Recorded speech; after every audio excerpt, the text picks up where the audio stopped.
রাধে। পঞ্চকল্পতরুভাষ্য কৃপা সিন্ধু পরিবাচ পতিতানাং পাবনেভ্যো বৈষ্ণবেভ্যো নমো নমঃ। সমস্ত শ্রী বৈষ্ণবের চরণে আমার দণ্ডবত প্রণাম। আমি আর মা চলে গিয়েছিলাম সোনার গৌরাঙ্গ মন্দিরে 64 মন্ত্রের ভোগ দর্শন করতে। নিয়ম সেবা বাস যখন পরিসমাপ্ত হয়েছিল তখন আমরা গিয়েছিলাম মন্দিরে।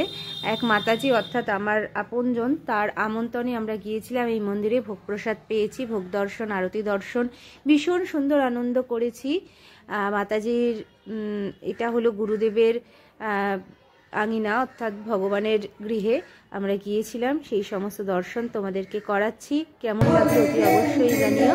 আর অন্তিম প্রভুকে দর্শন করে শুরু কাছ থেকে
প্রভুকে দর্শন করো, কত সুন্দর, খুব অপরূপ সুন্দর।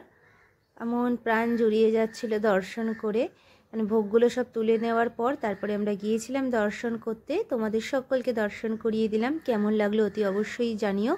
দর্শনে নিজেকে ধন্য করো প্রভুর শ্রী চরণে। আমাদের সকলের দণ্ডবত প্রণাম। রাধে রাধে, জয় নিতাই, জয় জয় রাধে শ্যাম।